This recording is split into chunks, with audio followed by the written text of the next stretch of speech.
one thing that I left IQMS with after our last session was, how can I get this out to the rest of the building? This is great for my math and science teachers, but this works perfectly in social studies, ELA, music. How can I get that out there? Because those teachers didn't have all the training. They haven't come to the summer sessions. They don't have that coach in the building working with them on a regular basis. So my goal for you, especially administrators, and then for you lead teachers who can take this back, is when you leave here today, I want you to have a plan in mind of how can I get this out to the rest of my building? What steps can I take? That may not be my plan. I want it to be your plan, because each one of you are in a different building. You have a different set of faculty. You have a different population. You know what works for you. So before you leave, I want you to at least have the groundwork for that. I went to lots of sessions and lots of things, and you, oh, that's great. Ooh, this is great. Ooh, I'd like to do this. But when you get back, you're thinking, when am I going to have time to sit down and implement that? So before you leave, I want you to have some of the groundwork laid so that when you do go back, you can use some of the things and spread them out across the building. So the first thing we're going to do is this strategy. Some of you maybe, how many of you are familiar with fishbowl? Oh, thank you. Thank you for volunteering. So the fishbowl experience is new to me. I read about this and in preparing for this, and I thought this is a quick, easy type of strategy that can be used in any discipline in any of your classrooms in your school. So my three ladies that raised their hand, y'all mind volunteering? Okay, they're going to be our fishbowl. So what we want to do is just turn your chairs or so that you can see these ladies at this table if you want to join in or if you want to scoot back. Scoot back. So I'm going to pose a question to them. And the rest of us as the class, we're going to observe the fishbowl. So I tried to pick something that was important to all of us or that we were all familiar with. So ladies, I want you three to talk about what is the benefit of implementing disciplinary literacy strategies in all areas of the curriculum. We've used it several times in a faculty meeting. Our former principal used to use it. All right, the purpose of fishbowl is we're the observers. Yeah. So you talk to each other, and while they're talking, we're supposed to listen and see how do their thoughts, how do they correlate with ours, and then how are they different from ours. All right. Remind me of us using it, because I've heard of it, I've kind of forgotten. So the ones in the middle, in the fishbowl, would actually do the talking, and we talk to each other. So Right. we were saying things about what we're using at that time or whatever. So, and then the people on the outside of the fishbowl will be actually listening and just observing. They're not saying anything, they're not interacting. It's just been one. So do the inside bowl. They're inside. Benefits of implementing this program in all areas of curriculum. Just the transfer is also very exciting to see kids make a connection between what they did in one classroom to see that it is purposeful, that it is useful, that the strategy will help them have a better understanding if they're in social studies. It may be a technique or something that we share with them in science for them to, even on their own, sometimes resort to using that technique, because I've seen that happen in a social studies class where they were given some reading to do, and before the teacher could say anything, it was in college room, before he could say anything, the kids were sitting there reading aloud, and that kind of threw him for a loop because they were reading the text out loud, but all their heads coming in at the same time, like, what are y'all doing? You're supposed to be reading. And the kids were like, we're reading. But he didn't realize that in the science classrooms, they partner reading, and that's something that they always do, they were accustomed to, so it was kind of automatic for them when they were told, read this section of the causes of the war. And they had their pen and pencil in hand as they were reading and talking. And already doing their notes. And so when he was observing that, it kind of threw him for a loop as far as what are you doing?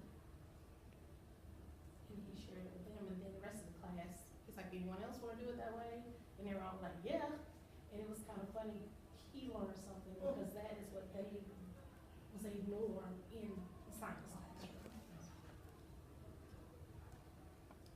And so if he had known about that before, maybe if it had been presented at some time during a faculty meeting, especially with coming up with new faculty members on staff this year, if they had a heads up. That's what I'm looking forward to in this year's schedule being different, so it's not always just that content. So now they'll be able to share, there'll be opportunities for the science and math people to share some of these strategies with Social and they'll have an opportunity to go back and have time, because you guys, you know, you're talking about the same students, you had different planning periods, you had to go to a different site, so there was never an opportunity for you to come in directly and say, guess what the kids did today now, do you have any guidelines for that, or are there any procedures that you use to set that up?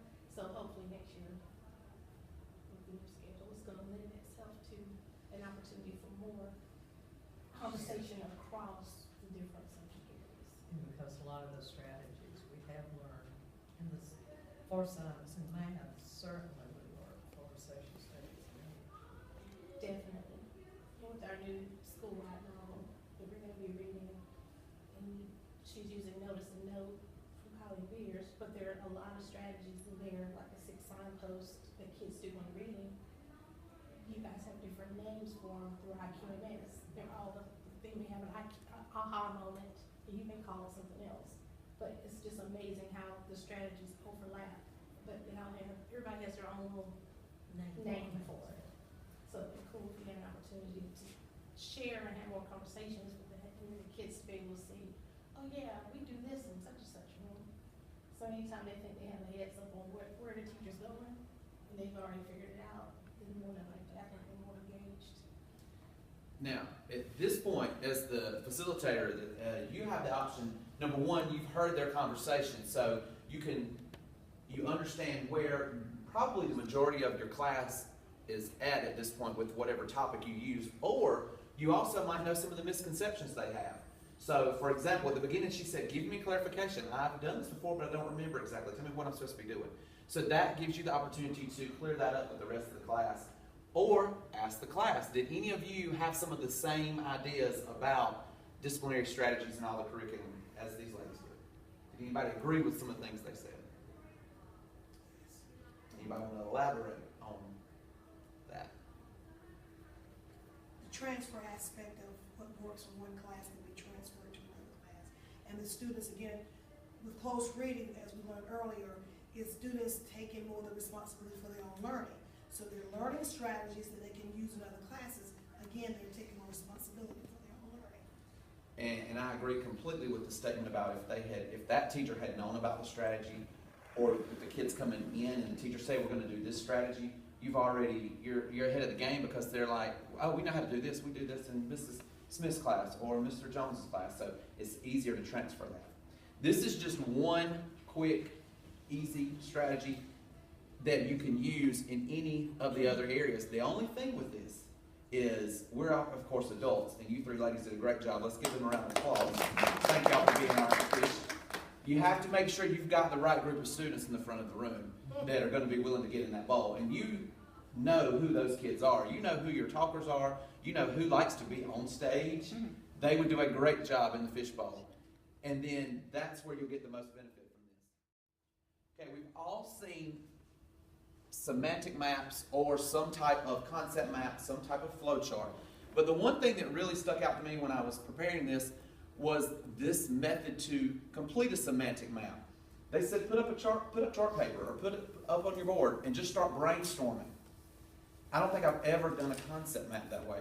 I always start, okay, here's my title, here's my next headings, okay, then I break this down. They said just fill up a chart paper with as many ideas as you can. Then group those ideas, put in your topics, divide them up, and divide it that way. So that was definitely an insight for me. And the thing is I did create this one with Bubble Us software. I don't know if you've ever seen that. It's online. It's a free. You can get a free trial version. It's bubble with no e .us. So www.bubblenoe.us. So that's an easy way to make concept maps. Your kids, if they have access to the internet or to the computers, they can get on it and make their own, or you can make some. Now, I told you that our goal in mind was that when you leave here today were to have a plan, or the beginnings of a plan, of how you could go back and share some of this with your curriculum areas in your own buildings. So your semantic map for today, the title of it will be Literacy Strategies in Curriculum. So, in curriculum areas, or across curriculum areas, you title it what you want, but that's their focus. So get out, if you have a piece of paper. If you don't have a piece of paper, I'll find you one. There's some notepads. Go ahead right now and start thinking to yourself, if this is what I'm going to do, what areas do I want to target? What areas do I want to try to implement some of these strategies in my own building? Take about 5 minutes to think about that. Where do you want to go with that?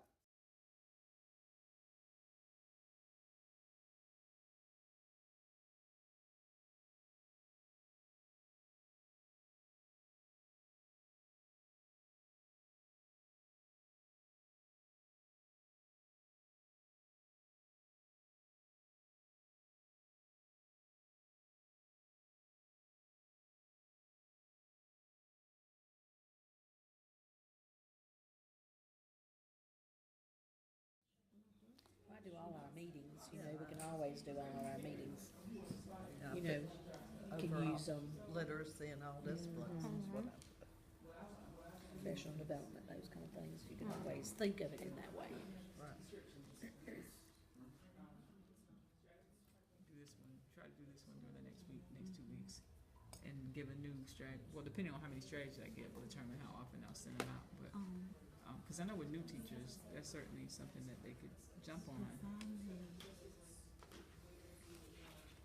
And I will send you. So I'm thinking about with Miss Odom at ELA, we could actually sit down, spend a little bit of time. Okay, I use this strategy. What do you use it? Yes. What do you call it? That way, what I'm looking at is if we use a similar strategy, but they're called something else. What we can do is incorporate both names so that our children, when they go from one class to the other, and we use different terminology at the strategy or similar or the same so that we can make them work, then the child will know. Mr. Simpson calls it this, Mr. Odom calls it this, but in reality it's this, and so that, they don't have that question mark in their head. So the name is not really so important as a process. Exactly. And so, Because in our next session, we're going to do the idea category web. And it's almost identical to what Max was just describing okay, with the semantic maps. right. 2 or 3, it doesn't have to work out equally. Now, those of you that are in the circle, I want you to share with the people on the outside of the circle why you believe that one-to-one mobile technology is a best practice to improve student engagement and achievement. And you're basically trying to get the person on the outside of the circle to agree with you. So, go ahead.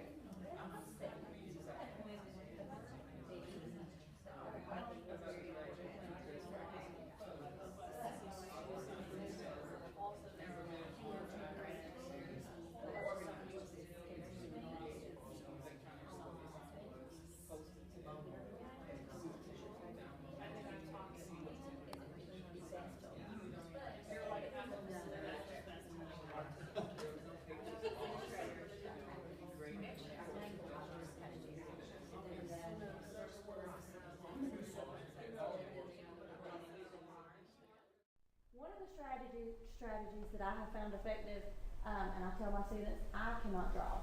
I cannot draw well, but I learn a lot from drawing. And this I have found to be a really good tool to use when we introduce new vocabulary. This example is with computers, and then there's one on the next page with art or band, music. But this just shows the vocabulary term. It's the verbal and visual word association. And then on the right you have the picture, and which you could, I always have them to draw. You could even get it from the internet. That seems to be fun. And I think some of them would get lost, and I never get it for music. All right, we saw an example of an agreement circle on the very first video we watched this morning, and I'm not sure what school it was, but I heard the young lady, she had them in a circle, and she was asking who's in disagreement and who's something different. So we're going to do a version of an agreement circle. So I need everybody to get up. I'm going to move around a little bit. It's after lunch. about a lot of things, and I even thought this morning watching the news with everything going on in the Middle East and over in Russia, and I thought there's so many topics, but we're going to do one that's close to my heart right now. So if everybody will get in a circle over here, I'm going to get in the middle of the circle.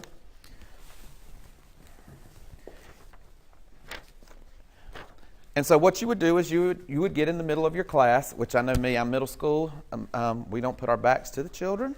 So you would get them in a circle and you would ask them the question. So the question is, one-to-one mobile technology implementation, I'm sorry, it's a statement. One-to-one mobile technology implementation is the best practice to improve student engagement and achievement. And then you would let them think for a minute. If you agree with that statement, step into the circle.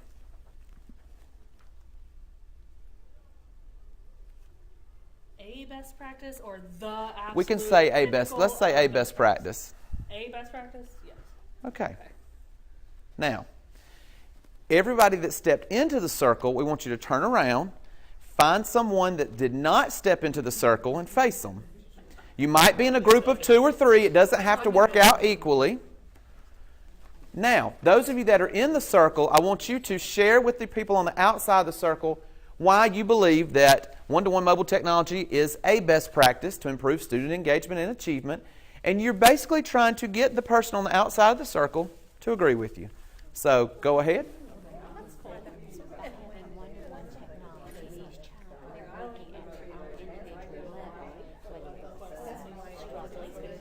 Also, there are like QR codes, and there's a whole bunch of stuff we would do if we could allow students to use it. All right. Okay, so we can. All right, so everybody can step back out into the circle so we can see each other. So, somebody brought up a good point. Peer pressure.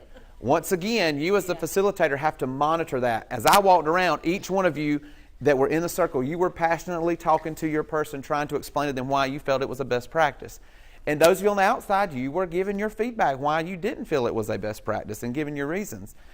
And as a facilitator, that's your job to make sure they're doing our own task. It's also very hard not to, there was some I wanted to jump in and say, wait a minute, let me, I wanted, but I didn't, so that's what you have to be careful too, that you don't jump in and take over that conversation.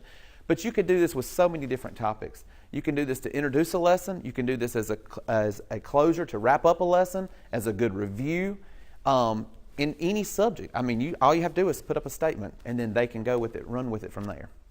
Any questions? That's one version of agreement circles. You saw earlier the young lady on the video, her agreement circle was she made a statement. Somebody said that they agreed. They stepped in the circle. They stated why they agreed with it. And then she said, okay, any disagreement. And she would let them step into the circle one at a time and share with everybody. You have to know your kids in your classroom and what works best. And you also, with this version, you don't have to have an even number. It could be one person talking to 2 or 3, or it could be 2 or 3 talking to 1. All right, things like this that you can give a non-IQMS trained person, we'll call them that, the non-math and science. But if you can give them something like this, they can run with that and at least start exploring with it as opposed to just say, here's a literacy strategy and you need to use it. If they have a template or something to work with, it does make it a little easier for them. So I want to share with you a little bit about how I implemented this at our school, how we use this with the teachers who were not trained. Well, the first thing I started hearing was from other teachers. They got tired of hearing about IQMS. What about us? What about us? So the first thing that I did was I took the packet out of our IQMS notebook. I took the list of strategies. I took all of those things and took some explanations. And I made little bitty notebooks, little bitty packets for my non-math and science teachers. I told you we have 220 students. I have 9 core teachers. 5 of them are math and science. 1 of them is an ELA social studies teacher. So I really only had 2 ELA teachers and another social studies teacher that were really foreign. Well, the 2 ELA teachers, they're familiar with a lot of this. So it was really easy to transition that much. So I just introduced it. I gave it to them, said, here's some strategies. You can try them if you have any questions. Talk to your math and science teammates. If you need help, call me. I'll come down and help you. We'll implement some. I let it go at that for a while. I gave them an exploration time. I didn't want to go in and say, you're going to do this, here's this, let's work on this. I gave them time to explore it. Then we shifted and had a focus. We talked about the Frere model, and Ms. Jones used that in her class. We talked about some of the other strategies in ELA that they had used or they had modified before, but they had said, well, we hadn't thought about it like this, or we haven't tried it that way. So they used it. I gave them a focus. This year I'm going into the assessment stage where I'm going to say, here's some reading strategies, here's some writing strategies, and here's some productive dialogue strategies. I want to see these used in your class. As I'm coming through and observing, I expect to see these used. That's what I mean with them by assessment. I'm coming now to see that you're putting these into place. You've had them for a year.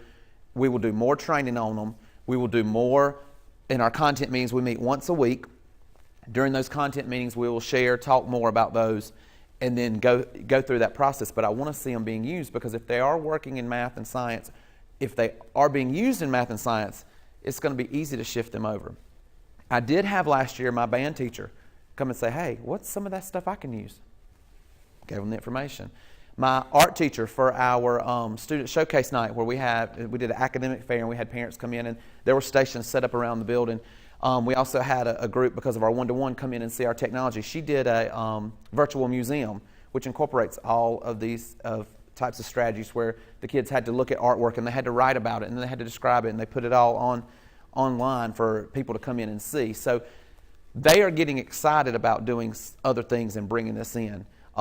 Writing is one area in our building that it's an area that we could get some more bang from our buck. It's an area that if we were to hit the writing hard, and we could bump ourselves up. We all know at the end of the year what we're evaluated with. So we want to move forward in that and get all the kids to that higher level on that writing rubric. So that's one area. We take some of these strategies into band, music, or to art, PE, your computer science classes, all those things. It would make things a lot smoother transition from room to room and across the building.